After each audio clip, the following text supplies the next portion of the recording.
انا هروح النهارده ازور سبونج بوب في المطعم بتاعه. تفتكروا هعرف انفذ له الطلب اللي هيطلبه ولا لا؟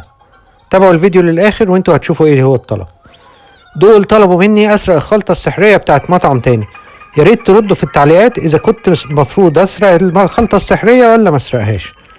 اوبا، مين دول اللي في المطعم بتاع سبونج بوب؟ يا نهار ابيض، ده باتمان ومستر بيست. ده المطعم ده شكله جامد جدا، وسبونج بوب واقف بيحضر البرجر بنفسه. بس انا بيتهيألي البرجر ده استوى سبونج بوب. يلا طلعوا بقى. ايه ده؟ وكمان باو باترول واقفين يحموا البطاطس. ده ايه المطعم الجميل ده؟ انتوا مش محتاجين خلطة سحرية، ده انتوا محتاجين ناس تشوف المطعم الجميل ده. والبرجر بتاعته اخر طعم. اوبا، ده البرجر اكلني مش انا اللي اكلته.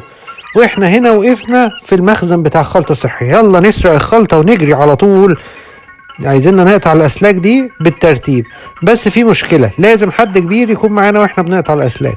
اوبا، الخزنة اتفتحت وفيها فلوس كتير قوي. انتوا مش محتاجين الخلطة السحرية، انتوا محتاجين تسرقوا الفلوس دي وتمشوا، مش عايزين حاجة تانية. ايه بتقولوا لي؟ ايه بلاش اسرق الفلوس؟ حاضر، عناية ليكم. شكرا ليكم يا اصدقائي، احنا ما سرقناش الفلوس، ولو كنا سرقناها كان البوليس ده كله مسكنا. احنا دلوقتي بنجري بسرعة من البوليس، واحنا ما سرقناش الخلطة السحرية ولا سرقنا الفلوس. ايوه يا عم سبونج بوب، ممكن استخبى في البيت بتاعك. شكرا ليكم.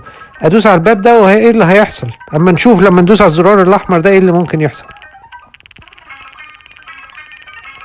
يلا بينا، دوسنا على الزرار الاحمر. اوبا، الباب السحري اتفتح واخيرا هنخلص المهمة. يا ريت تشتركوا في صفحتنا وتدوسوا اعجاب وتفعلوا الجرس عشان تشوفوا كل فيديوهاتنا الجاية. شكرا ليكم، مع السلامة.